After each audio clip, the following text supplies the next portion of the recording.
남편이 우리 집 욕실에서 가정부와 함께 목욕하는 것을 목격했습니다. 그들은 뜨거운 물이 담긴 욕조에 몸을 담근 채 마치 내가 존재하지 않는 것처럼 너무나 편안하게 웃고 떠들었습니다. 그 순간 나는 울지도 소리치지도 않았습니다. 나는 열쇠를 돌려 욕실 문을 밖에서 잠갔습니다. 그리고 소파에 앉아 휴대폰을 열고 시부모님과 시댁 식구 전체를 집으로 초대하여 파티를 연다고 알렸습니다. 결혼기념일에 자신의 아들이 어디에 있는지 그들이 직접 눈으로 보게 하고 싶었습니다. 나는 평소보다 정확히 40분 일찍 집에 도착했습니다. 일이 한가해서도 피곤해서도 아니었고 단지 그날이 결혼 10주년 기념일이었기 때문입니다. 완벽한 숫자는 아니지만 사람들이 자신이 안정된 결혼 생활을 하고 있다고 믿기에 충분히 긴 세월이었습니다. 나는 그런 날에 지나치게 과시하는 것을 하지 않는 것에 익숙했습니다. 고급 레스토랑도 화려한 선물도 없었습니다. 그저 집에서 조용하고 우리만의 오붓한 저녁 식사를 생각했을 뿐입니다. 돌아오는 길에 시장에 들러 많은 것을 사지는 않았습니다. 채소 한 묶음, 소고기 약간, 싱싱한 새우 몇 마리. 나는 와인 매대 앞에서 꽤 오래 서성이다가 남편이 마실만하다고 했던 와인 한 병을 골랐습니다. 그는 와인 감별사는 아니지만 특별한 날에 식탁 위에 와인 한 병이 있는 것을 좋아했습니다. 나는 그가 몇 년 전 했던 말을 아주 또렷이 기억합니다. 기념일은 거창할 필요 없어. 집에 돌아와 밥만 있으면 돼. 나는 그 말을 믿었고 나 역시 그렇게 하고 있다고 생각했습니다. 차가 마당으로 들어서는 순간 나는 무언가 잘못되었다는 것을 감지했습니다. 현관문이 열려 있었습니다. 완전히 활짝 열린 것은 아니었지만 분명히 잠겨 있지 않았습니다. 우리 집은 평소 도둑이 무서워서가 아니라 내가 모든 것이 깔끔하고 단정해야 하는 것에 익숙해져서 문단속을 하는 습관이 있었습니다. 나는 차를 멈추고 몇 초 동안 운전대에 손을 얹은 채 가만히 앉아 있었습니다. 머릿속으로 아주 빠르게 스쳐 지나간 생각은 가정부가 외출하면서 문 잠그는 것을 잊었을 수도 있겠다는 것이었습니다. 요즘 그녀에게 개인적인 사정으로 몇 번 일찍 퇴근하도록 허락해 주었기 때문입니다. 나는 더 깊이 생각하지 않았습니다. 나는 짐을 들고 집 안으로 들어섰습니다. 달려 나오는 슬리퍼 소리도 인사 소리도 뭐 도와드릴까요? 라고 묻는 사람도 없었습니다. 넓은 집이 이상하리만큼 텅 비어 있었습니다. 거실을 지나 부엌으로 갔습니다. 불은 켜져 있었지만 아무도 없었습니다. 누구 있어요? 나는 크지 않은 목소리로 불렀습니다. 대답이 없었습니다. 나는 장바구니를 부엌에 내려놓고 코트를 벗어 가방을 걸었습니다. 몸을 돌려 복도로 나섰을 때 1층 욕실에서 새어나오는 노란 불빛을 문득 발견했습니다. 그 욕실은 오직 남편과 나 두 사람만이 사용하는 곳이었습니다. 나는 멈춰섰습니다. 고요한 공간 속에서 물 흐르는 소리가 들렸습니다. 샤워기가 세차게 쏟아지는 소리가 아니라 욕조에 물이 채워지는 듯한 규칙적이고 느린 소리였습니다. 아주 모호한 예감이 머릿속을 스쳐 지나갔습니다. 나는 순진하게도 혹시 남편이 일찍 왔을까? 혹시 깜짝 이벤트를 준비하는 걸까? 라고 생각했습니다. 그가 낭만적인 사람은 아니지만 10년인데 어쩌면 그도 무언가 다른 것을 하고 싶었을지도 모른다고 생각했습니다. 나는 더 가까이 다가갔습니다. 그리고 웃음소리가 들렸습니다. 하나가 아닌 둘의 웃음소리였습니다. 너무나 익숙해서 생각할 필요도 없이 누구인지 알 수 있는 한 남자의 목소리, 그리고 약간 높고 맑아서 너무나 쉽게 알아차릴 수 있는 젊은 여자의 목소리, 가정부의 목소리였습니다. 온몸이 순식간에 차가워졌습니다. 현기증이 나서 눈앞이 흐려지는 종류의 충격이 아니라 누군가 내 뒤통수에서 등줄기로 차가운 물 한 양동이를 쏟아부은 듯한 느낌이었습니다. 심장은 빨리 뛰지 않았고 오히려 이상하게 느려졌습니다.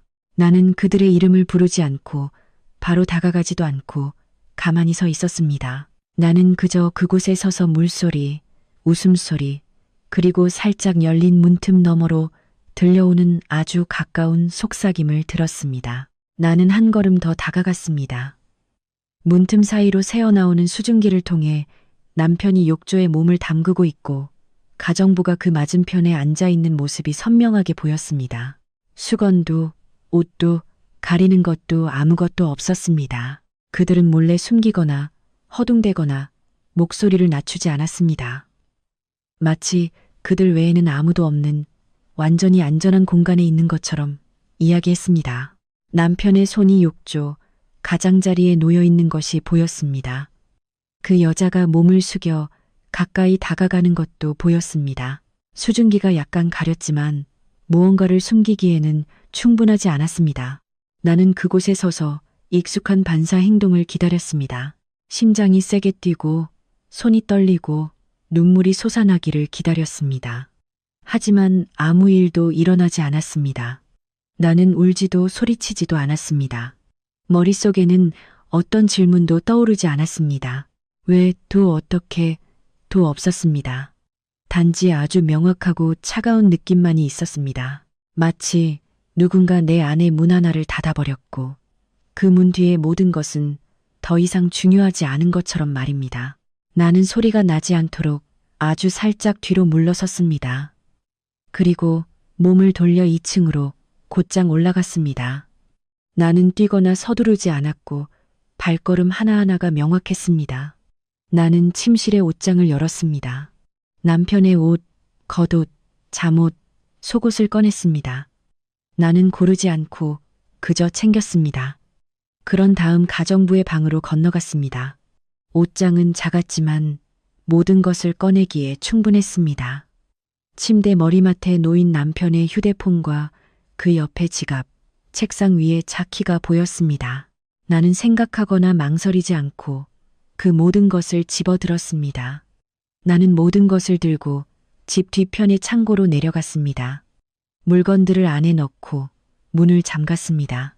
일을 마친 후 나는 다시 1층 복도로 돌아왔습니다. 욕실 안의 웃음소리는 여전했고 물소리도 계속되었습니다. 나는 욕실 문 앞에 몇 초간 서 있다가 문을 살짝 닫고 열쇠를 꺼내 자물쇠 구멍에 넣었습니다. 나는 살짝 돌렸습니다. 딸깍 하는 아주 작은 소리. 하지만 나는 그 순간부터 모든 것이 바뀌었다는 것을 알았습니다. 딸깍 소리 후 나는 오래 머물지 않았습니다. 두려워서가 아니라 그 순간부터 시간이 내 편이 되기 시작했다는 것을 알았기 때문입니다. 나는 뒤돌아 거실 쪽으로 곧장 걸어갔습니다. 내 뒤에서는 여전히 물이 흐르는 소리가 들렸고 아무것도 변하지 않았습니다. 그들은 아직 문이 잠겼다는 것을 알아채지 못했습니다. 나는 소파에 앉았습니다. 매일 밤 내가 앉던 익숙한 의자, 그 자리였습니다. 나는 음식 봉투를 탁자 위에 내려놓았고 와인병은 가볍게 한 바퀴 굴러 유리 탁자 모서리에서 멈췄습니다. 나는 몇 초 동안 그것을 바라보다가 얼굴을 돌렸습니다. 그때 가장 이상하다고 느꼈던 것은 방금 내가 본 광경이 아니라 내 머리가 너무나 맑고 혼란스럽거나 멍하지 않다는 사실이었습니다. 내 안의 모든 생각이 무서울 정도로 명료했습니다. 닫힌 욕실 문 뒤에 물소리가 갑자기 멈췄습니다.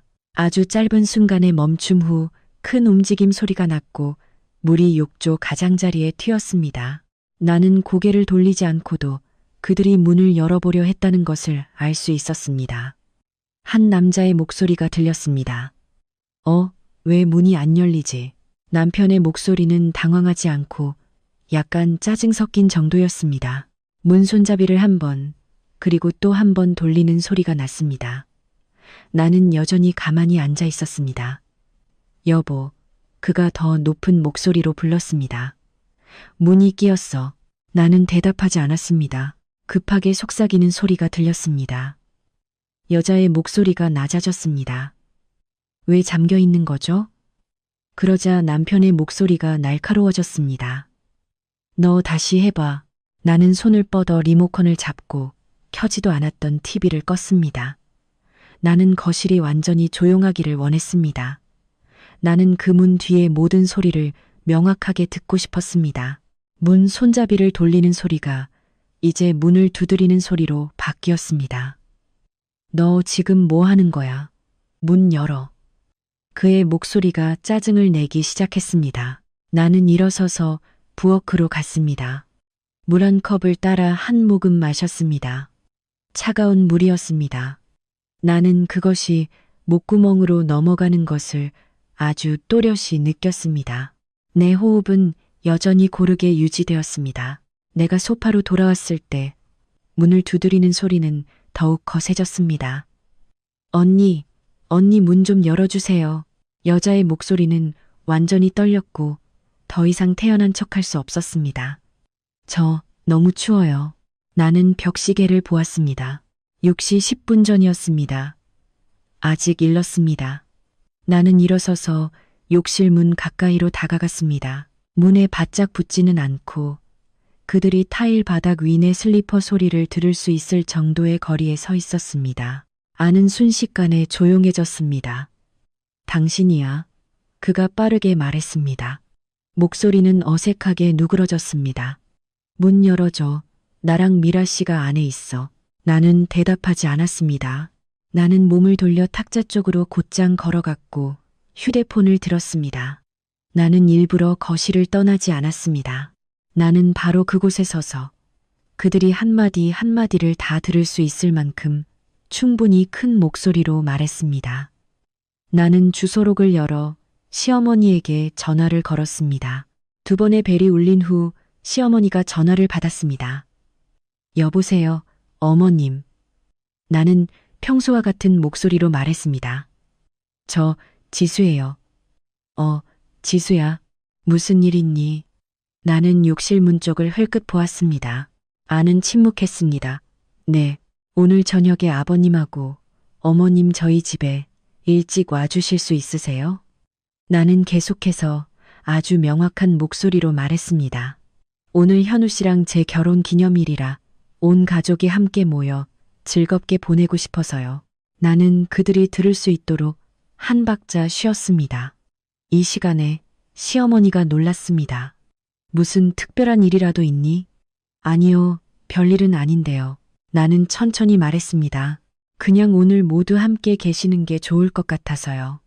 욕실 문 뒤에서 웅성거리는 소리가 났고 물이 세게 움직이는 소리가 들렸습니다.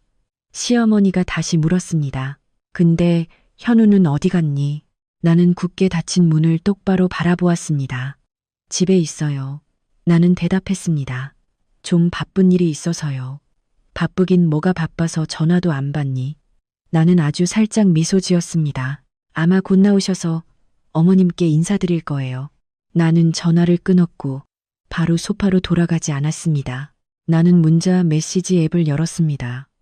시댁 가족 그룹 채팅방이 나타났습니다. 나는 숨기지 않고 욕실 문 바로 앞에서 메시지를 입력했습니다. 아버님, 어머님, 고모, 고모부, 이모, 이모부.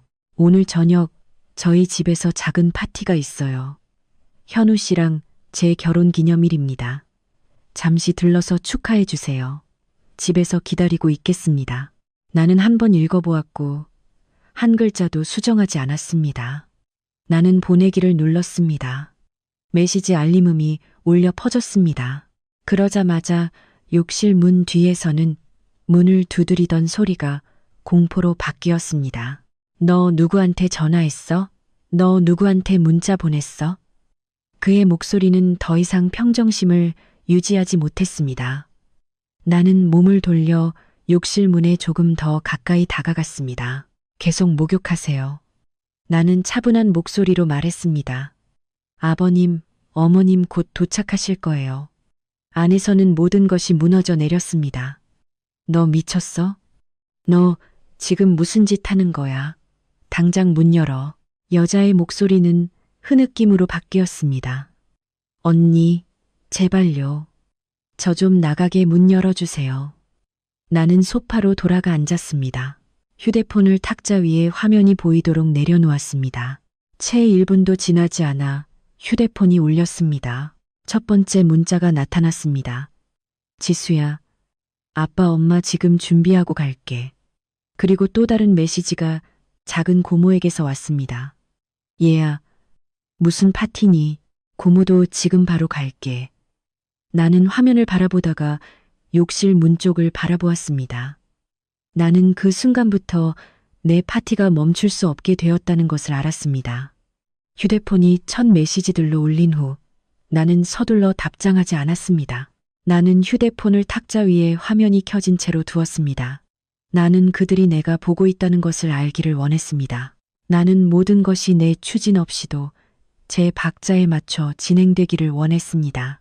욕실 문 뒤에서는 여전히 문을 두드리는 소리가 이어졌습니다. 때로는 빠르고 때로는 느리게, 더 이상 규칙적인 리듬이 아니라 그저 공포였습니다. 제발 문 좀 열어줘. 내가 진심으로 말하는데 이러지 마. 나 춥단 말이야. 듣고 있어? 그의 목소리는 평정심을 유지하려 했지만 두려움이 역력했습니다. 여자는 더 이상 문장으로 말하지 못하고 물이 세게 휘저어지는 소리와 섞인 단절된 흐느낌만 있었습니다. 나는 일어서서 거실의 커튼을 깔끔하게 쳤습니다. 숨기려는 것이 아니라 집안의 불빛이 밖으로 너무 많이 새어나가지 않도록 하기 위해서였습니다. 나는 이웃들의 호기심을 원치 않았습니다. 이 일은 그의 가족만이 알면 충분했습니다. 초인종이 울렸습니다. 나는 시계를 흘끗 보았습니다. 거의 6시 30분, 아주머니가 문을 열어주었습니다. 밖에 서 있는 사람은 신우이와 그녀의 남편이었습니다. 신우이의 손에는 과일 봉투가 들려 있었고 급하게 연락받아 당황한 기색이었습니다. 형님, 급하게 부르셔서 바로 달려왔어요. 무슨 일 있으세요? 신우이가 물었습니다. 나는 미소 지었습니다. 들어와. 온 가족이 다 모여서 할 얘기가 좀 있어. 그들이 몇 걸음 들어서자 욕실 문을 두드리는 소리가 더욱 명확하게 들려왔습니다. 안에 누가 다쳤어요? 신우이의 남편이 놀라서 물었습니다. 나는 몸을 돌려 안으로 걸어 들어갔고 목소리는 차분했습니다. 현우 씨가 좀 바쁜가 봐요. 그들은 서로를 의심스러운 눈빛으로 바라보았지만 아무도 더 묻지 않았습니다. 그들은 짐을 내려놓고 임시로 의자에 앉았습니다. 제 자리에 앉기도 전에 초인종이 다시 울렸습니다. 이번에는 남편의 고모와 고모부였습니다. 그리고 그 후 또 한 쌍의 친척이 도착했습니다. 나중에 온 사람들은 모두 집에 들어설 때 같은 반응을 보였습니다. 멈춰 서서 소리를 듣고 복도 쪽을 바라보았습니다. 욕실에 누가 있는 것 같아. 한 고모가 작게 말했습니다. 이 목소리, 현우 목소리 같아. 다른 사람이 속삭였습니다. 나는 차를 따라 탁자에 내놓았습니다. 일단 앉으세요. 모두 다 모이면 알게 될 거예요. 아무도 바로 마시지 않았습니다. 김이 모락모락 나는 찻잔이 앞에 놓여 있었지만 아무도 손대지 않았습니다. 거실의 분위기는 들어서는 사람마다 점점 더 무거워졌습니다. 욕실 문 뒤에서 남편의 목소리는 이미 쉬어 있었습니다. 여보, 제발 부탁이야. 할 얘기 있으면 우리끼리 얘기하자. 나는 복도를 지나치면서도 멈추지 않았습니다. 여자는 더 크게 울음을 터뜨렸습니다. 저 무서워요. 제발 문 열어주세요. 거실의 몇몇 사람들은 더 이상 침묵을 지키지 못했습니다. 무슨 일이니? 작은 고모가 낮은 목소리로 내게 물었습니다. 나는 쟁반에 담긴 빵을 탁자 위에 내려놓고 아주 간결하게 대답했습니다. 잠시 후에 말씀드릴게요. 초인종이 다시 울렸습니다. 이번에는 시부모님이라는 것을 나는 확신했습니다. 나는 옷깃을 가다듬고 짧게 숨을 들이신 후 문을 열었습니다. 시어머니가 먼저 들어서고 시아버지가 뒤따랐습니다. 처음에는 시어머니가 평소처럼 보이려 했지만 아들의 절규하는 목소리를 듣자마자 그녀의 표정은 즉시 바뀌었습니다. 어머니, 저 좀 여기 와보세요. 그녀는 휙 돌아서 나를 바라보았습니다. 현우는 어디 있니? 그녀가 목소리를 높여 물었습니다. 이 집 어디에 있는 거야? 나는 문을 닫고 그녀와 마주 섰습니다. 욕실에 있어요. 그녀는 잠시 멈칫했습니다. 욕실에 있는데 왜 갇힌 것처럼 소리를 지르니? 복도 쪽에서 문을 두드리는 소리가 나 대신 대답하는 것 같았습니다. 엄마, 엄마, 아내한테 문 열어달라고 해줘. 그가 소리쳤습니다. 거실 전체가 술렁거렸고 아무도 더 이상 가만히 앉아 있을 수 없었습니다. 모든 시선이 나에게 집중되었습니다. 시어머니는 더 이상 내 대답을 기다리지 않았습니다. 그녀는 빠르게 복도 쪽으로 걸어갔습니다. 너 지금 무슨 짓 하는 거야? 지수야. 그녀가 소리쳤습니다. 당장 문 열어. 나는 그녀보다 한 걸음 먼저 나섰습니다. 아직 안 열 거예요. 그녀는 멈칫하며 나를 노려보았습니다. 너 지금 네가 무슨 짓 하는지 알고 있어? 나는 그녀를 똑바로 바라보았습니다. 피하지 않았습니다. 알고 있어요. 내 목소리는 높지도 떨리지도 않았고 거실 전체가 조용해졌습니다. 시아버지는 뒤에서 심각한 표정으로 서 계셨습니다. 그는 나를 바라보더니 문을 두드리는 소리에 흔들리는 욕실 문 쪽을 바라보았습니다. 무슨 일이든 문 열고 제대로 얘기해. 그가 낮은 목소리로 말했습니다. 나는 고개를 저었습니다. 이 일은 온 가족이 명확하게 듣는 것이 좋다고 생각해요. 시어머니는 거실 쪽을 돌아보며 지지를 구하려는 듯 했습니다. 다들 봤지? 이런 며느리가 어디 있니? 남편을 욕실에 가두다니. 몇몇 친척들은 서로를 바라보았지만 아무도 그녀를 변호하지 않았습니다. 왜냐하면 이때 욕실 안의 목소리가 너무나 명확했기 때문입니다. 여보, 내가 잘못했어.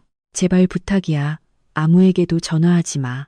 그 말들이 사람들로 가득 찬 거실 한가운데 울려 퍼졌습니다.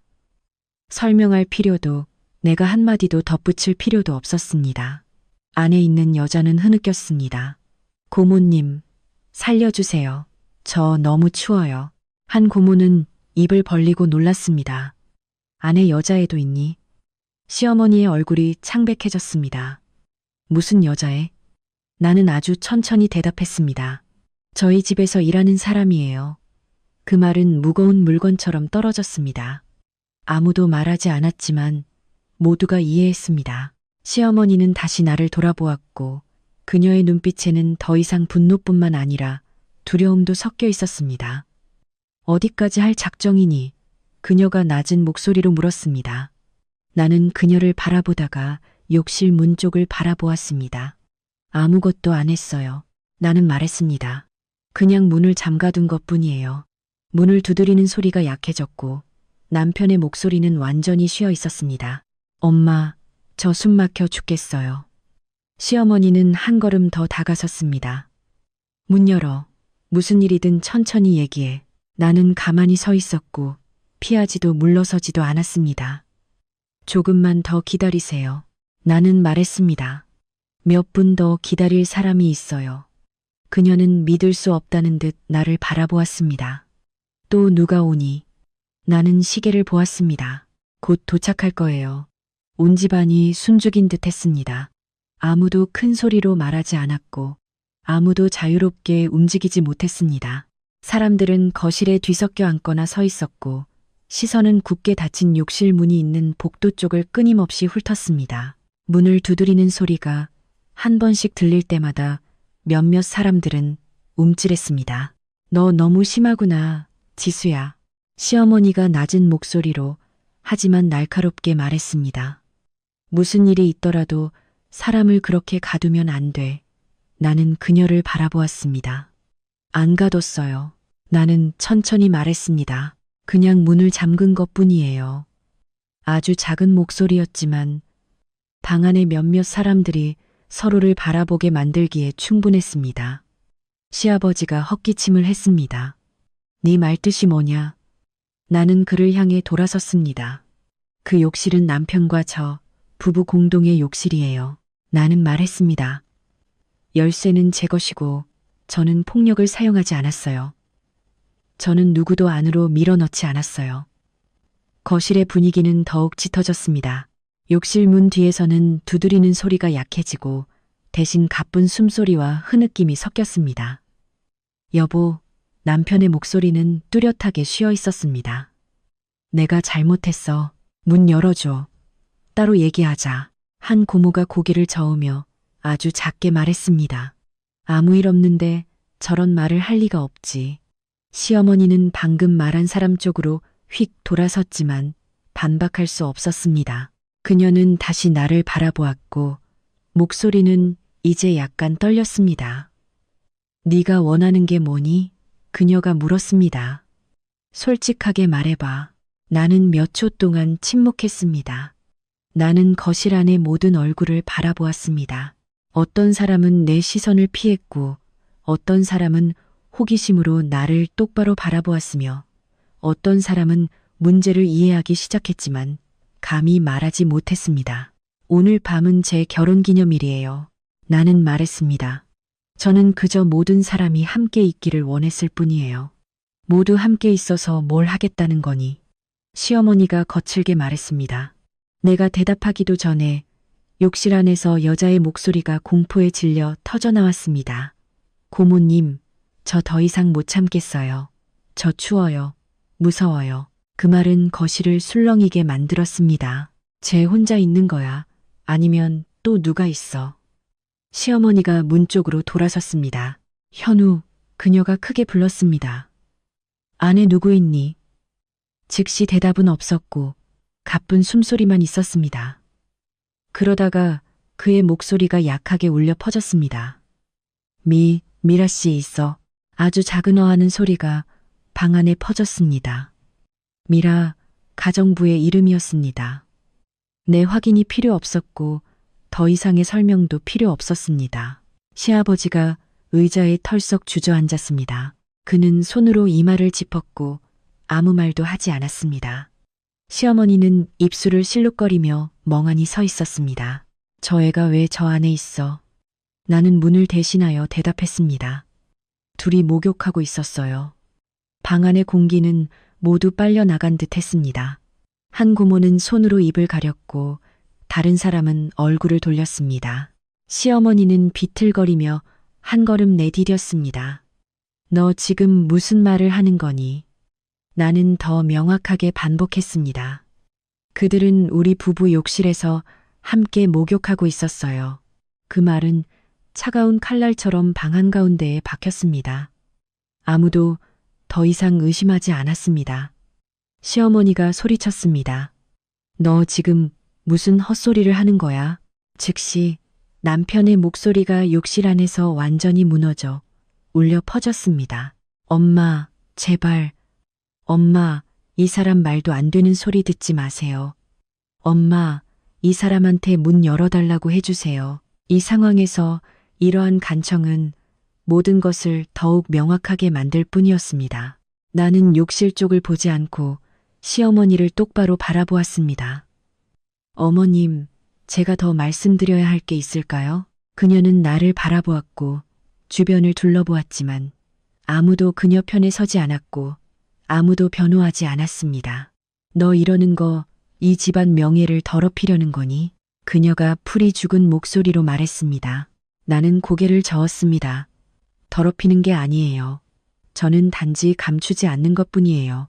그 말에 시아버지가 고개를 들어 나를 아주 오랫동안 바라보았습니다. 이 일을 어떻게 처리할 생각이니? 그가 물었습니다. 나는 그를 향해 돌아섰습니다. 아직 문을 열지 않았어요. 나는 말했습니다. 왜냐하면 문을 열고 나면 돌아갈 길이 없다고 생각했기 때문이에요. 문 뒤에서는 흐느낌이 더욱 격렬해졌습니다. 언니, 제발요. 제가 잘못했어요. 여자의 목소리가 산산조각 났습니다. 나는 1초 동안 눈을 감았습니다. 연민 때문이 아니라 내가 흔들리면 모든 것이 무너질 것임을 알았기 때문입니다.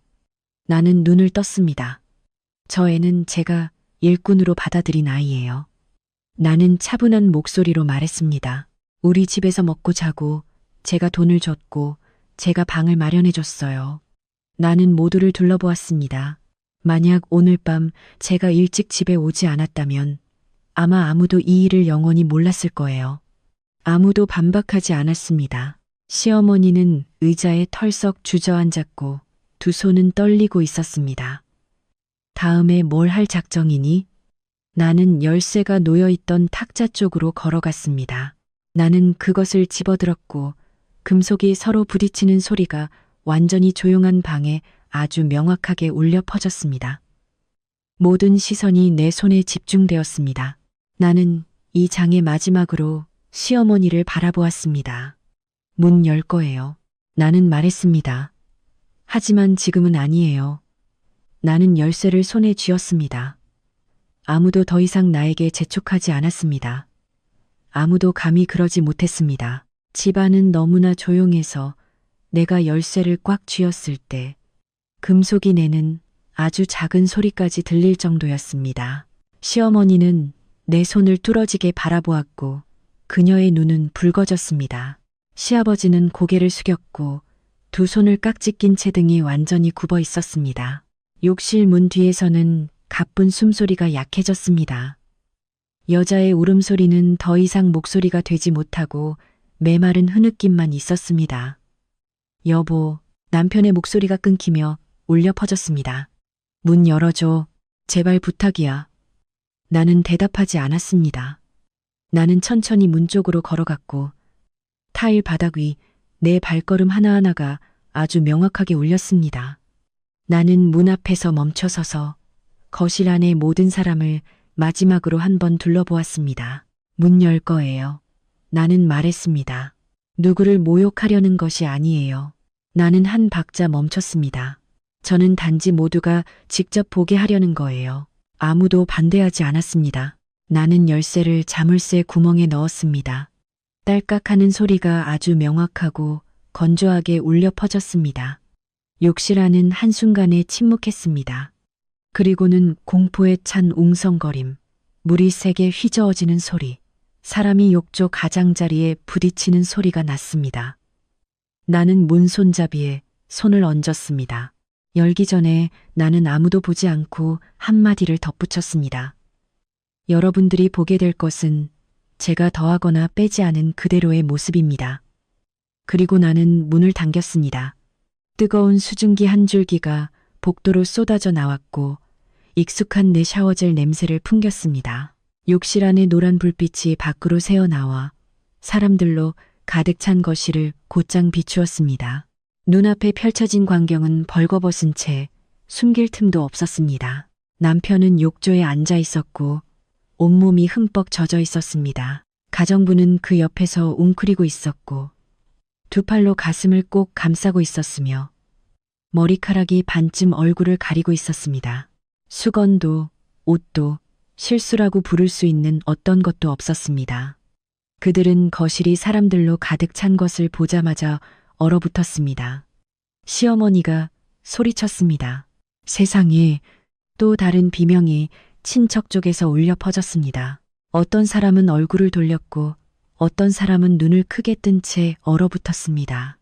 여자는 비명을 지르며 욕조에 주저앉았고 떨리는 두 팔로 몸을 가리려고 했습니다.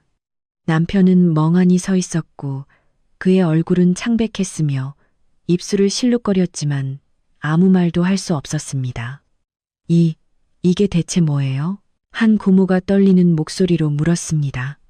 아무도 대답하지 않았습니다. 대답할 필요가 없었습니다. 진실은 시어머니의 눈앞에 바로 서 있었습니다.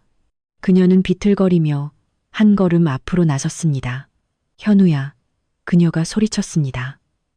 너 지금 무슨 짓 하는 거니? 응. 그는 고개를 숙였고 어깨를 떨었으며 어머니도 나도 감히 쳐다보지 못했습니다. 이건 그는 말을 끝내지 못했습니다. 시아버지가 벌떡 일어섰습니다. 그는 눈앞의 광경을 아주 오랫동안 바라보더니 돌아섰습니다. 목소리는 완전히 쉬어 있었습니다.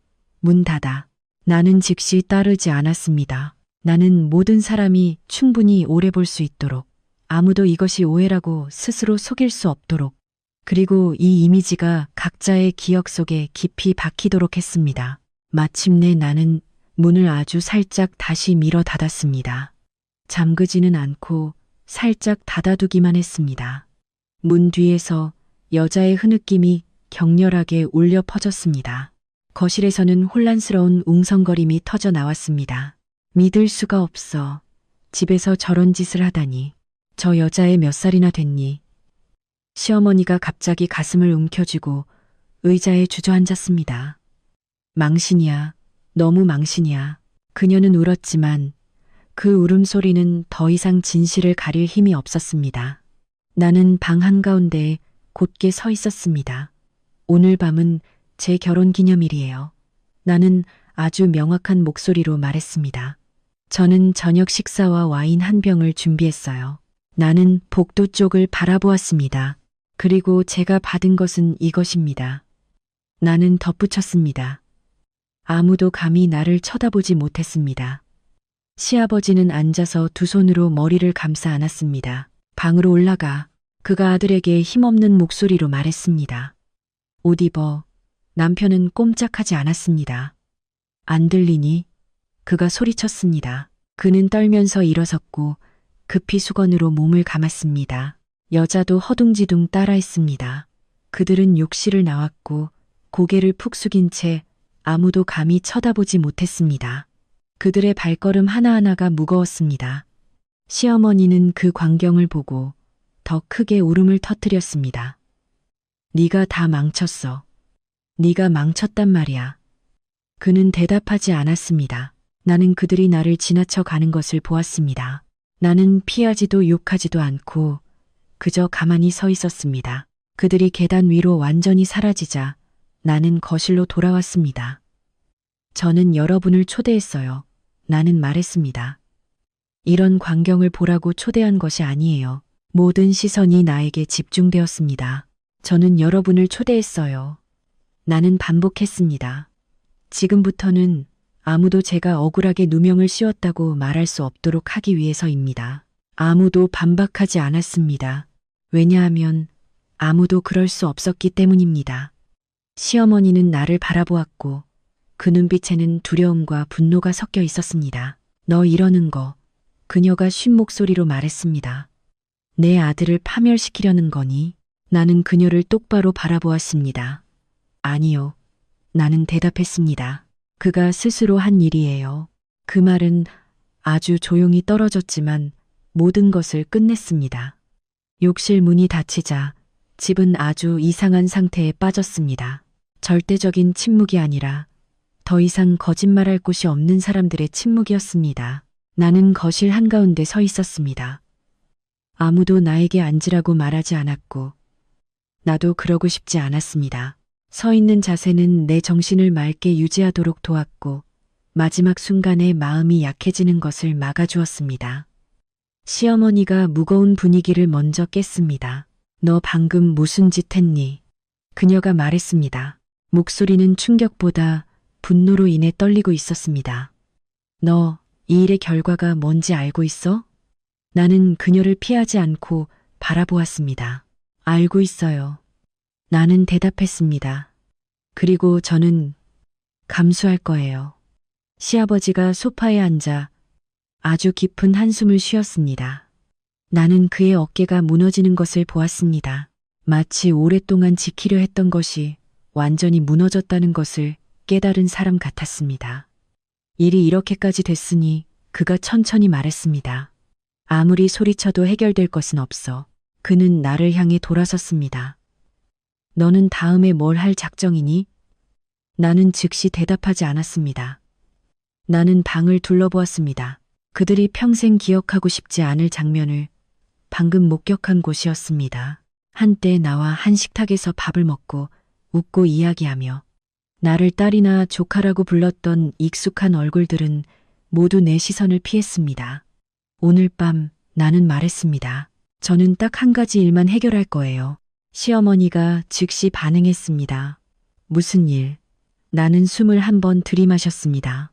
그들이 이 집을 떠나도록 할 거예요. 그 말이 끝나자마자 방은 즉시 술렁거렸습니다. 이 시간에 쫓아낸다고. 적어도 내일 아침까지는 놔둬야지. 부부 싸움인데 뭘 그렇게까지 해? 그 말들은 너무나 익숙하게 울려 퍼져서 나는 웃음이 나왔습니다. 그것들은 지난 수년 동안 사람들이 여성을 참게하고 수치심을 억누르게 하는데 사용했던 말들이었습니다. 나는 그들이 말을 마칠 때까지 기다렸습니다.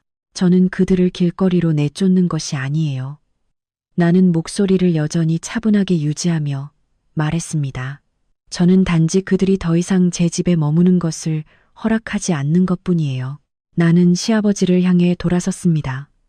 아버님, 어머님은 집이 있으시고 현우 씨는 차가 있어요. 그들 중 누구도 버려지지 않아요. 시어머니가 벌떡 일어섰습니다. 너 지금 네 아들을 죽음으로 몰아넣으려는 거니? 나는 그녀를 아주 오랫동안 바라보았습니다. 그녀가 참을성을 잃기 시작할 정도로 오랫동안 말입니다. 어머님이 이곳에 서서 나는 천천히 한 글자씩 명확하게 말했습니다. 아드님이 욕실에서 절규하는 것을 들으시면서도 가장 먼저 어디까지 할 작정이냐? 고 물으셨을 때 어머님은 더 이상 저를 비난할 위치에 계시지 않아요. 그녀는 멈칫했습니다. 너 지금 나에게 무심하다고 말하는 거니? 그녀가 거칠게 물었습니다. 저는 말하고 있어요. 나는 대답했습니다. 어머님이 어느 편에 설지 선택하셨다는 것을요. 그 말은 아주 조용히 떨어졌지만 시어머니의 얼굴이 창백해지는 것을 나는 분명히 보았습니다. 이때 계단에서 무거운 발소리가 울려 퍼졌습니다. 남편이 나타났습니다. 그는 옷을 제대로 갖춰 입었지만 자세는 굳어 있었고 눈은 붉었고 입술은 말라 있었습니다. 가정부가 그 뒤를 따랐고 수건으로 온몸을 감싼 채 고개를 푹 숙이고 어깨를 계속 떨었습니다. 방 안에 아무도 그들에게 인사를 건네지 않았습니다. 그 침묵은 욕설보다 훨씬 더 무거웠습니다. 여보, 그가 목이 쉬어 명확하게 들리는 목소리로 말했습니다. 우리 단둘이 얘기할 수 있을까? 나는 고개를 저었습니다. 더 이상 단둘이 할 얘기는 없어요. 그는 침을 삼켰습니다. 이러지 마. 이 일은 집안에서 해결해야 해. 나는 그를 똑바로 바라보았습니다. 당신이 다른 사람을 내 욕조에 데려왔어요. 나는 말했습니다.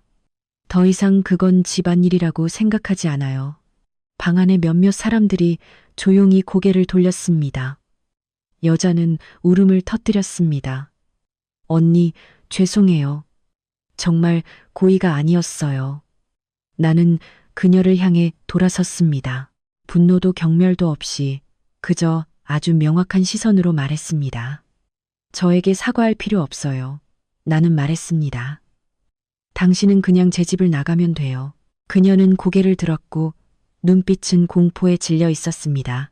지금 당장. 나는 덧붙였습니다. 그녀는 마지막 구명줄을 잡으려는 듯 남편을 바라보았습니다. 하지만 그는 그녀를 오래 쳐다보지 않았고 누구를 보호할 자격도 없었습니다. 시어머니가 울음을 터뜨렸습니다. 이 가족은 이제 누구를 볼 면목이 있겠니? 한 고모가 한숨을 쉬었습니다. 이 지경까지 왔으니 그냥 가게 놔두세요. 나는 탁자로 걸어가 봉투 하나와 열쇠 꾸러미를 들었습니다. 나는 봉투를 남편 앞에 내려놓았습니다. 이 안에는 현금이에요. 나는 말했습니다. 당신이 며칠 동안 임시 거처를 구할 만큼 충분할 거예요. 그는 봉투를 바라보았고 눈빛은 굴욕감으로 가득했습니다. 다 준비해 뒀던 거야? 그가 물었습니다. 나는 고개를 끄덕였습니다. 제가 욕실 문 앞에 서 있던 순간부터요. 그는 쓴웃음을 지었습니다. 결국 당신은 모든 것을 이미 결정했었군요. 아니요. 나는 말했습니다. 저는 단지 더 이상 저 자신을 속이지 않기로 했을 뿐이에요. 그는 봉투를 집어들었고 손은 심하게 떨렸습니다. 정말 나에게 기회 한 번 주지 않을 건가요? 나는 그를 아주 오랫동안 바라보았고 방 안의 모든 사람이 숨을 죽였습니다. 기회요. 나는 천천히 말했습니다. 그것은 당신이 다른 사람과 함께 그 욕실 문을 잠근 순간 끝났어요. 아무도 그를 변호하기 위해 나서지 않았습니다. 나는 현관문을 열었습니다. 밤 공기가 차갑고 맑게 들어왔습니다. 가세요. 나는 말했습니다. 그는 내가 마음을 바꾸기를 기다리는 듯 몇 초 동안 가만히 서 있었지만 나는 꼼짝하지 않았습니다. 마침내 그는 몸을 돌려 밖으로 나섰습니다. 여자는 뒤를 따랐고 걸으면서 울었습니다. 문이 그들 뒤로 아주 조용히 닫혔습니다. 하지만 나에게 그것은 수년 동안 이어져 온 마침표의 소리였습니다. 시어머니는 의자에 주저앉아 흐느꼈습니다. 네가 한 가정을 파괴했어. 그녀가 힘없는 목소리로 말했습니다. 나는 그녀를 향해 돌아섰습니다. 아니요, 나는 말했습니다. 저는 단지 가짜 가족을 붙잡는 것을 멈췄을 뿐이에요. 시아버지가 일어섰습니다. 우리는 가보겠다. 그가 말했습니다. 너는 쉬렴. 한 사람씩 일어섰고 아무도 더 이상 말을 하지 않았습니다. 그들은 침묵 속에 아마도 아주 오랫동안 그들을 따라다닐 수치심을 안고 집을 나섰습니다. 문이 마지막으로 닫혔을 때 집에는 나 혼자만 남았습니다. 나는 거실 한가운데에 아주 오랫동안 서 있었습니다. 울지도 떨지도 않고 단지 아주 큰 공허함만 있었지만 그것은 깨끗한 공허함이었습니다. 나는 부엌으로 갔습니다. 아직 요리하지 않은 저녁 식사와 탁자 위에 놓인 와인병을 바라보았습니다. 나는 바로 치우지 않았습니다. 모든 것을 그대로 두었습니다. 그것은 내가 알고 있는 어느 날의 흔적이었습니다. 이 순간부터 나는 더 이상 뒤돌아보지 않을 것입니다. 다음 날 아침 나는 5시 30분에 잠에서 깼습니다. 알람 소리 때문도 악몽 때문도 아니었고 단지 더 이상 깊이 잠들 수 없었기 때문이었습니다. 집은 이상하리만큼 조용했습니다. 옆에 누워있던 사람의 고른 숨소리도 이불 끄는 소리도 매일 아침 익숙했던 발소리도 없었습니다. 그저 벽시계의 초침 소리만 규칙적이고 차갑게 들려 무슨 일이 있더라도 시간은 계속 흐른다는 것을 나에게 상기시키는 것 같았습니다. 나는 몇 분 동안 가만히 누워 천장을 바라보았습니다. 슬프지도 울지도 않았고 심장이 조여드는 느낌도 없었습니다. 단지 모든 것이 끝났다는 아주 명확한 감각만이 있었습니다. 나는 침대에서 내려와 커튼을 걷었습니다. 아침 햇살이 침실로 쏟아져 들어왔고 모든 것이 그대로 온전하게 그 자리에 있었습니다. 내가 아주 조심스럽게 정리했던 옷장, 내 돈으로 샀던 화장품이 놓인 화장대, 그리고 지난 10년 동안 내가 잠들었던 침대. 하지만 나는 오늘부터 이 방의 어떤 것도 두 사람의 것이 아님을 알았습니다. 나는 옷을 갈아입고 부엌으로 내려갔습니다. 어젯밤의 저녁 식사가 여전히 그대로 있었습니다. 내가 사온 식재료 봉투와 아주 신중하게 골랐던 와인병이 탁자 위에 고요히 놓여 있었습니다. 나는 꽤 오랫동안 그것들을 바라보았습니다. 아까워서가 아니라 지난 10년 동안 나는 항상 소중히 여기지 않을 사람들을 위해 모든 것을 너무나 완벽하게 준비해 왔다는 것을 문득 깨달았기 때문입니다. 나는 식재료를 모아 냉장고에 넣었습니다. 버리지도 서둘러 치우지도 않았습니다. 나는 모든 것을 마무리, 의식처럼 천천히 진행했습니다. 주전자 안에 물이 끓기 시작했을 때 휴대폰이 울렸습니다. 그날의 첫 메시지는 시어머니에게서 온 것이었습니다. 너 너무 심했어. 아침에 얘기 좀 하자. 나는 읽고 나서 휴대폰을 탁자 위에 뒤집어 놓았습니다. 나는 더 이상 즉시 답장해야 할 필요성을 느끼지 못했습니다. 나는 차를 따라 식탁에 앉아 조금씩 마셨습니다. 따뜻한 기운이 목구멍으로 퍼져나가 내 정신을 완전히 맑게 했습니다. 나는 평온함이 내 모든 생각에 스며들도록 했습니다. 10분 후 휴대폰이 다시 울렸습니다. 이번에는 시아버지였습니다. 아빠, 엄마 지금 가는 중이다. 할 말이 몇 가지 있어. 나는 휴대폰을 들고 단 한 줄을 답장했습니다. 오세요. 집에 있어요. 나는 그들이 무슨 이야기를 하고 싶어 하는지 묻지 않았습니다. 나는 아주 잘 알고 있었습니다. 9시 10분 전 초인종이 울렸습니다. 나는 문을 열었고 시아버지가 앞에 서 있었습니다. 그는 어젯밤보다 더 늙어 보였습니다. 시어머니는 뒤에 서 있었고 얼굴은 지쳐 있었고 날카로움은 사라졌지만 눈에는 여전히 경계심이 남아 있었습니다. 들어오세요. 나는 말했습니다. 우리는 거실에 앉았고 자리는 어젯밤과 비슷했지만 네 번째 사람은 없었고 문 두드리는 소리도 울음소리도 없었습니다. 아침의 침묵은 훨씬 더 무거웠습니다. 시아버지가 먼저 입을 열었습니다. 어젯밤 일은 그가 천천히 말했습니다. 아빠 엄마가 현우 편을 들 수 없다. 그는 잠시 멈추고 한숨을 쉬었습니다. 하지만 너는 우리 집 며느리 아니냐? 나는 고개를 끄덕였습니다. 아버님 뜻을 알아요.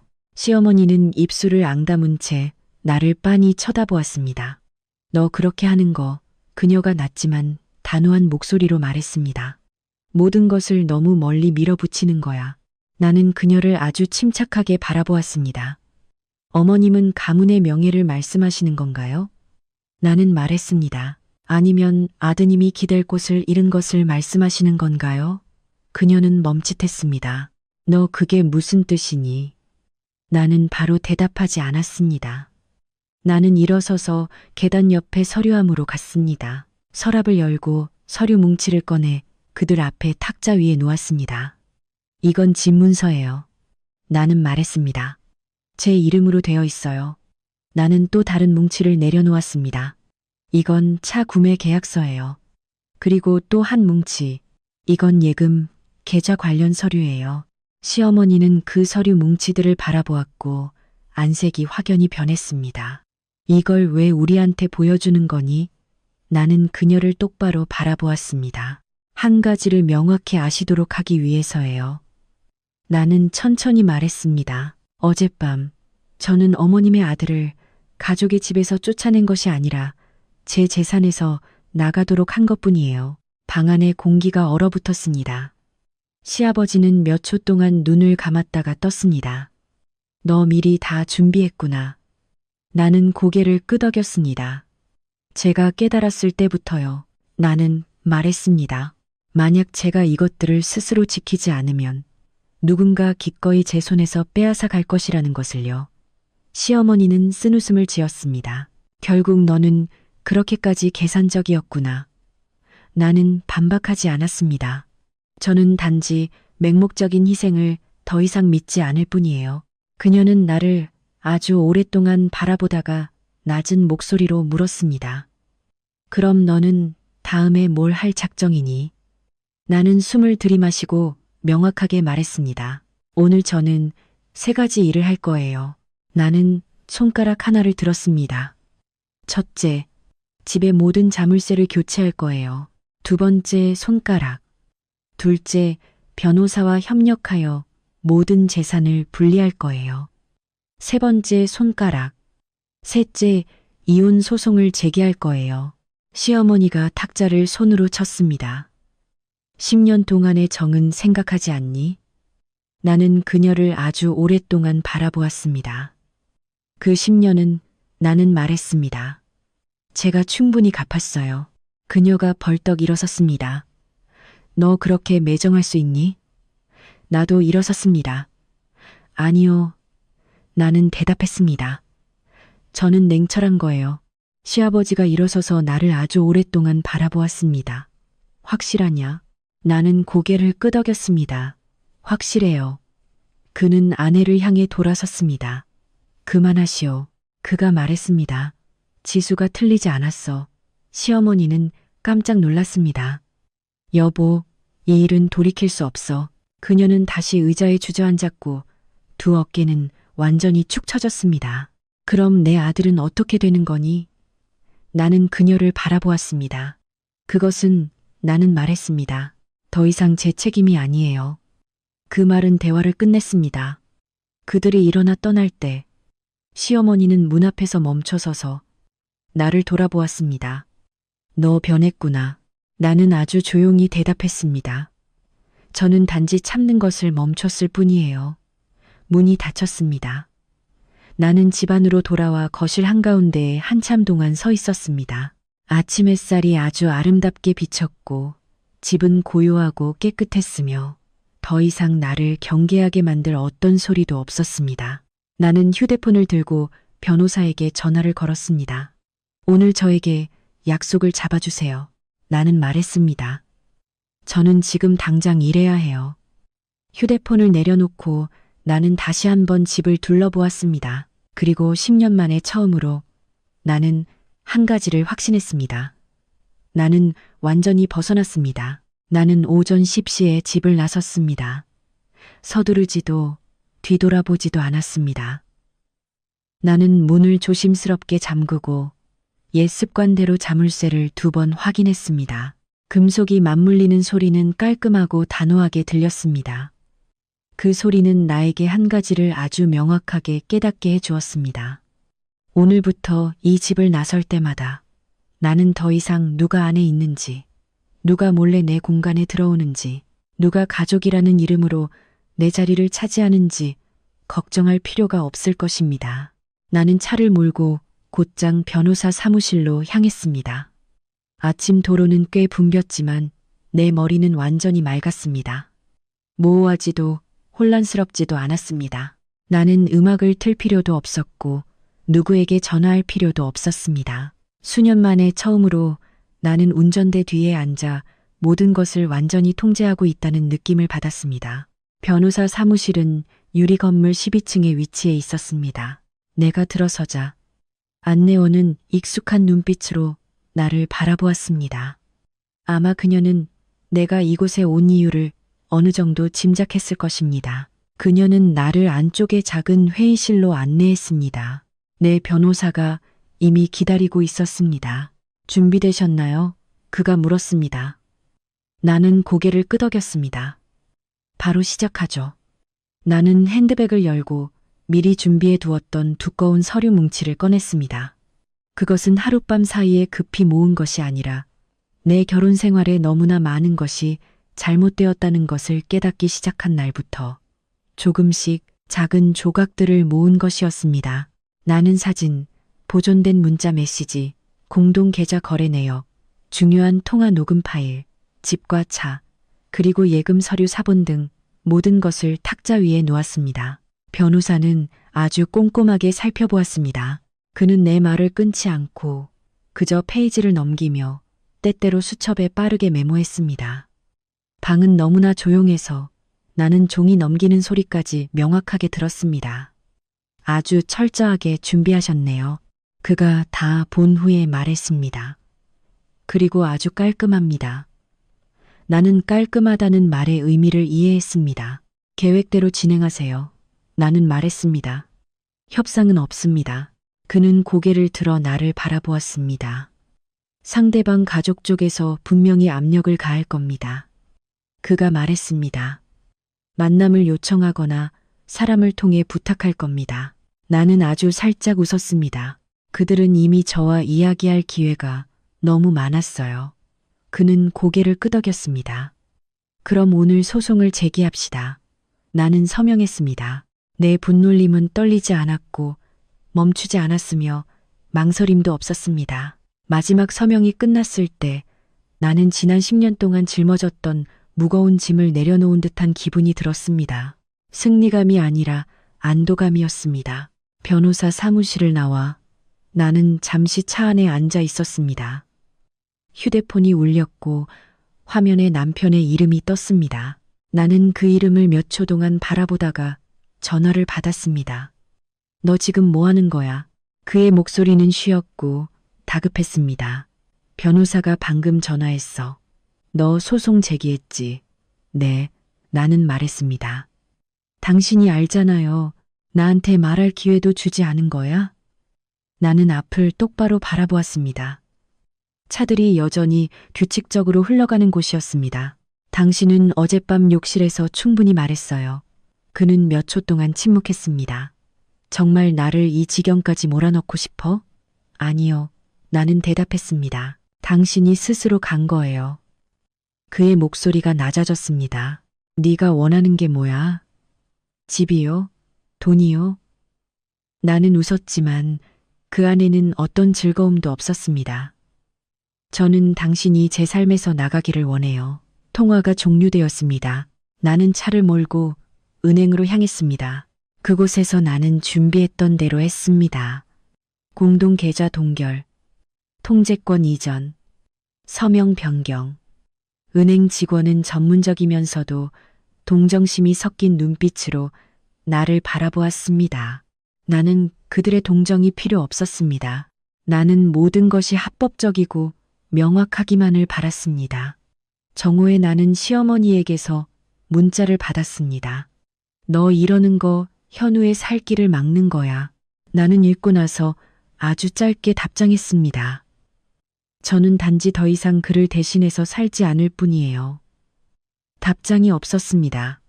오후에 변호사에게서 전화가 왔습니다. 그들이 만나기를 원합니다. 그가 말했습니다. 상대방 가족 쪽에서 협상을 제안했어요. 필요 없어요.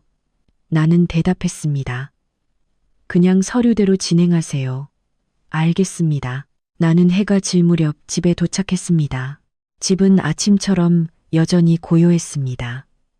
나는 방마다 한 바퀴 돌며 확인했습니다. 누구를 찾기 위해서가 아니라 한 단계를 마무리 짓기 위해서였습니다. 침실, 욕실, 부엌, 모든 것이 깨끗했고 다른 사람의 흔적은 없었습니다. 나는 옷장을 열고 미리 모아두었던 남편의 마지막 물건들을 꺼냈습니다.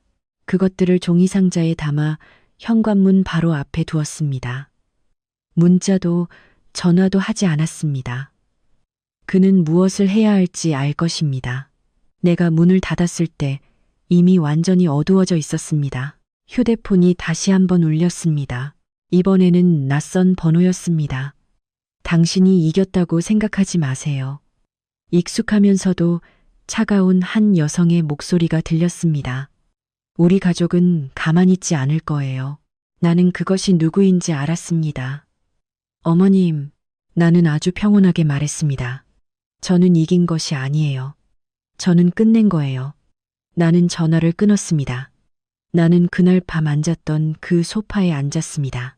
같은 자리였지만 느낌은 완전히 달랐습니다. 더 이상 문 두드리는 소리도 울부짖는 소리도 없었고 오직 아주 진실한 고요함만 있었습니다. 나는 외롭지 않았습니다. 나는 충분하다고 느꼈습니다. 시계가 밤 11시를 가리키자 나는 일어섰고 불을 끄고 침실로 올라갔습니다. 잠들기 전 나는 한 가지를 아주 명확하게 생각했습니다. 이 결혼 생활은 내가 약해서 끝난 것이 아니라 내가 나 자신을 배신하는 것을 멈췄기 때문에 끝난 것입니다. 그리고 나는 마지막 일격이 떨어졌음을 알았습니다. 나는 아주 평범한 아침에 그 집을 떠났습니다. 비도 오지 않았고 뜨거운 햇볕도 없었으며 싸움이나 눈물도 없었습니다. 그저 내가 그곳에서 10년 동안 살았던 수많은 아침 중 하나와 같았습니다. 나는 평소보다 일찍 일어났고 설탕 없는 블랙커피 한 잔을 내렸습니다. 식탁에 앉아 거실의 큰 유리창을 통해 쏟아지는 빛을 바라보았습니다. 이 빛을 나는 10년 동안 보았지만 그날은 처음으로 그것이 더 이상 내 것이 아니라는 느낌을 받지 않았습니다. 그 집은 한때 꿈이었습니다. 나는 직접 땅을 고르고 방마다 직접 설계했습니다. 온 가족이 모여 앉을 만큼 넓은 부엌, 명절마다 친척들을 맞이할 만큼 시원한 거실, 모든 것이 무너지기 시작한 1층 욕실은 한때 내가 이 결혼 생활의 마지막 사생활과 평화를 지킬 수 있을 것이라고 생각했던 곳이었습니다. 나는 내가 충분히 튼튼한 보금자리를 지으면 그 안에 사는 사람이 그것을 파괴할 마음을 먹지 않을 것이라고 믿었습니다. 나는 틀렸습니다. 나는 집 주변을 한 바퀴 돌았습니다. 아쉬워서가 아니라 작별 인사를 하기 위해서였습니다. 나는 결혼 사진이 걸려 있던 벽에 손을 댔습니다. 그 사진은 내가 전날 밤에 떼어냈습니다. 벽은 텅 비어 있었지만 나는 허전함을 느끼지 않았고 단지 가벼움을 느꼈습니다. 나는 문을 잠그고 열쇠를 돌려 한 바퀴를 단호하게 돌렸습니다. 그 소리는 그날 욕실 문을 잠글 때 들었던 소리와 다르지 않았습니다. 하지만 느낌은 완전히 달랐습니다. 그날 밤이 폭풍의 시작이었다면 오늘 아침은 그 끝이었습니다. 나는 절차대로 변호사에게 열쇠를 전달했습니다. 모든 것이 아주 깔끔하게 진행되었고 아무도 나에게 더 이상 묻지 않았습니다. 아마도 사람들은 내가 이 길의 끝까지 충동이 아닌 냉철함으로 왔다는 것을 아주 명확하게 보았을 것입니다. 그 후의 날들은 천천히 흘러갔습니다. 더 이상 의미 없는 전화로 휴대폰이 울리지 않았습니다. 더 이상 가짜 안부를 묻는 문자 메시지도 없었고 내 집에서조차 경계해야 하는 느낌도 사라졌습니다. 처음에는 슬플 것이라고 생각했지만 나에게 찾아온 첫 번째 감정은 슬픔이 아니라 공허함이었습니다. 아주 큰 공허함. 마치 집안의 벽 하나를 허물었을 때처럼 방은 갑자기 넓어졌지만 거기에 무엇을 둘지 아직 모르는 상태와 같았습니다. 그리고 천천히 나는 그 공허함이 상실이 아니라 내가 숨 쉴 수 있는 공간이라는 것을 깨달았습니다. 법정 심리는 얼마 지나지 않아 열렸습니다. 나는 정시에 도착했고 등을 곧게 펴고 앉아 피하지도 고개를 숙이지도 않았습니다. 나는 강한 척할 필요가 없었습니다. 나는 그저 거기에 존재하기만 하면 되었습니다. 그가 내 맞은편에 앉아 있었습니다. 내가 10년 동안 사랑했던 남자. 결혼기념일에 내 욕조에 앉아 다른 여자와 웃고 떠들었던 남자. 이제 그는 고개를 아주 깊이 숙였고 두 어깨는 처져 있었으며 자신감은 없었고 한때 나를 가짜 애정으로 바라보던 익숙한 눈빛도 없었습니다. 나는 그를 아주 오랫동안 바라보았습니다. 비난하기 위해서도 가엾게 여기기 위해서도 아니었고 단지 기억하기 위해서였습니다. 이 사람은 내가 다시는 돌아가지 않을 사람이라는 것을. 판사가 판결을 낭독했습니다. 모든 것이 예상대로였습니다. 증거는 충분히 명확했고 책임은 명확하게 구분되었습니다. 나는 법적으로 정당하게 승리했습니다. 하지만 나는 기쁘지도 통쾌하지도 않았고 복수했다는 느낌도 없었습니다. 나는 단지 모든 것이 제자리를 찾았다고 느꼈을 뿐입니다. 그의 가족은 내가 생각했던 것보다 더 빨리 무너졌습니다. 한때 내 집에서 밥을 먹고 나를 며느리라고 부르며 내가 산 소파에서 즐겁게 웃고 떠들던 사람들은 갑자기 사라졌습니다. 아무도 전화하지 않았고 아무도 묻지 않았습니다. 나를 비난하기 위해 친척들 앞에 섰던 시어머니는 혈압 문제로 입원했다는 소식을 들었고 시아버지는 빚을 갚기 위해 재산을 팔아야 했습니다. 온 가족이 모여 자랑하던 만남이나 가문의 전통에 대한 자랑은 더 이상 없었습니다. 그리고 그 남자, 그는 직장을 잃었습니다. 명예가 무너지자 모든 것이 따라 무너졌습니다. 한때 아내의 이미지와 돈에 의존해 살던 남자는 그 두 가지를 모두 잃자 매달릴 곳이 아무데도 없었습니다. 아는 사람에게 듣기로는 그가 술을 많이 마시기 시작했고 얼굴은 야위었으며 더 이상 뒤에서 모든 것을 처리해 줄 사람도 그의 선택에 대한 결과를 막아줄 사람도 없었습니다. 가정부는 아주 빠르게 사라졌습니다. 작별 인사도 미안하다는 말도 없이 그녀는 내 삶에 들어왔던 방식 그대로 떠났습니다. 조용히 이용하고 모든 것이 무너지자 도망쳤습니다. 나는 그들을 추적할 필요도 그들의 결말이 어떠하든 알 필요도 없었습니다. 배신 위에 세워진 관계는 결코 좋은 결말을 맺지 못합니다. 그리고 나는 나 자신의 삶으로 돌아왔습니다. 나는 일에 전념했고 새로운 스파 지점을 열고 고객들을 만났으며 작은 것들을 사랑하는 법을 다시 배웠습니다. 제때 식사하고 충분히 잠자고 더 이상 누구 때문에 내 직감을 의심할 필요가 없었습니다. 어떤 밤에는 침대에 누워 그날 욕실 문 앞에서의 순간을 기억합니다. 고통스러워서가 아니라 나 자신에게 상기시키기 위해서였습니다. 만약 그날 내가 울었다면, 만약 내가 소리쳤다면, 만약 내가 평정심 대신 절규를 선택했다면, 오늘날 내 삶은 다른 방향으로 흘러갔을 것입니다. 나는 그들을 증오하지 않습니다. 증오는 너무 무거운 감정입니다. 나는 단지 한 가지를 명확히 깨달았습니다. 배신은 나를 죽이지 않았고 나를 더 이상 가치 없는 삶에서 밀어냈다는 것을요. 어느 날 오후 스파 문을 잠그고 있을 때 나는 그가 길 건너편에 서 있는 것을 보았습니다. 더 마르고 더 늙어 보였으며 시선을 피했습니다. 우리는 서로를 보았습니다. 단 몇 초 동안 그는 한 걸음 다가섰다가 멈췄고 결국 아주 깊이 고개를 숙였습니다. 너무 늦은 몸짓이었습니다. 나는 다가가지도 서둘러 돌아서지도 않았습니다. 나는 그곳에 서서 그를 바라보았고 내 마음속에 아무것도 남아있지 않다는 것을 깨달았습니다. 분노도, 연민도, 후회도 그저 끝났다는 것만이 있었습니다. 나는 몸을 돌려 차에 탔고 시동을 걸었습니다. 백미러 속에서 그의 모습은 점점 작아졌습니다. 그리고 수년 만에 처음으로 나는 미소 지었습니다. 승리의 미소가 아니라 스스로를 제때 구원한 한 여인의 미소였습니다. 오래된 문은 잠겼고 새로운 문이 열리고 있으며 이번에는 나는 혼자 그 안으로 들어서지만 더 단단하게 설 것입니다. 만약 당신이 이 마지막 문장들까지 나와 함께 걸어왔다면 아마 당신은 이해할 것입니다. 소리칠 필요 없는 고통이 있고 소란스러울 필요 없는 떠남이 있다는 것을.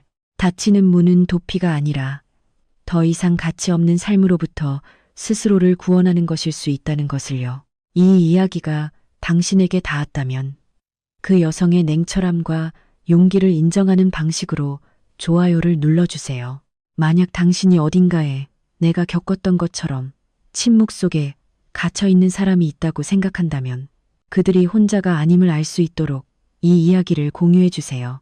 그리고 만약 당신이 이야기 속 아내의 대처 방식에 동의한다면 동의라고 댓글을 달아주세요. 혹은 당신만의 생각, 감정 또는 이야기가 있다면 아래에 댓글로 남겨주세요. 때로는 말 한마디가 해방으로 가는 첫걸음이 될 수 있습니다.